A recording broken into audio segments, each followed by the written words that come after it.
Tombouctou is a small city on the southern edge of the Sahara Desert that developed as a crossroads for trans-Saharan trade.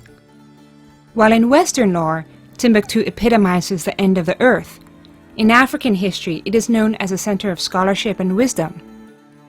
Tombouctou's legendary tradition of scholarship and the ancient manuscripts it created are still part of the living culture at the heart of the city's religious and secular life.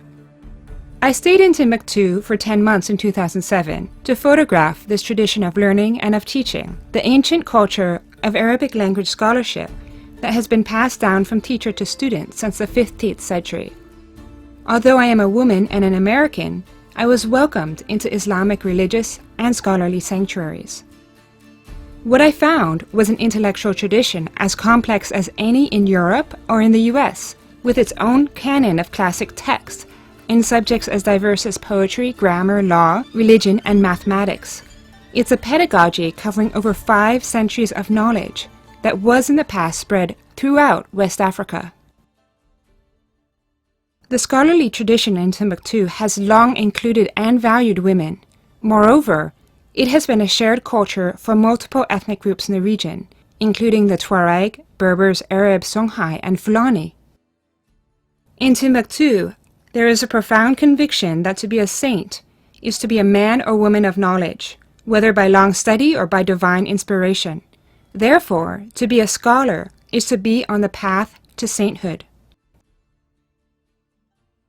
Since Tombouctou fell under rebel control at the beginning of April, a militant Islamist group, Ansar Dine, has imposed strict Sharia law.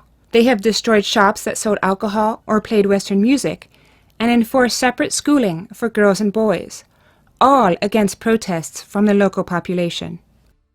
They have also destroyed civic monuments and desecrated multiple UNESCO World Heritage Sites, including the mosque and shrines to many of the city's 333 saints, declaring the local tradition of praying at these tombs to be un-Islamic. Over half the population has fled, driven by fear of the city's lawlessness and by the lack of medicine, food, water, and electricity. From the beginning of my work, I knew that I was photographing a culture threatened by change, but the threat was a gradual pressure of outside influences. In 2007, the scholars complained about the influence of rap music, Brazilian soap operas, and Western fashion, as well as about the radicalism of new imams, educated in the Middle East in a militant Islam that was alien to the local way of life. With the city falling under the control of Ansar Dine, militant Islam has become a far greater threat to Tombouctou's tradition of scholarship than any outside influence of fashion, music, or television could ever be. The Quranic schools and majlis of Tombouctou have long taught a moderate form of Islam influenced by Sufism and characterized by tolerance, plurality, and a deep joy in and respect for learning. This culture is now under attack by violence, greed, and religious intolerance. This video is a call for all those involved in Tombouctou's future to respect the freedom of religion and cultural self-determination of its citizens. It's a call to protect a living religious and scholarly tradition that is one of the great cultural legacies of humanity. No short-term political, economic, or religious gain justifies the destruction of knowledge.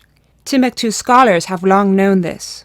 The famous 16th century Tombouctou scholar Ahmed Baba is known to have quoted the hadith that states, "The ink of the scholar is more precious than the blood of the martyr."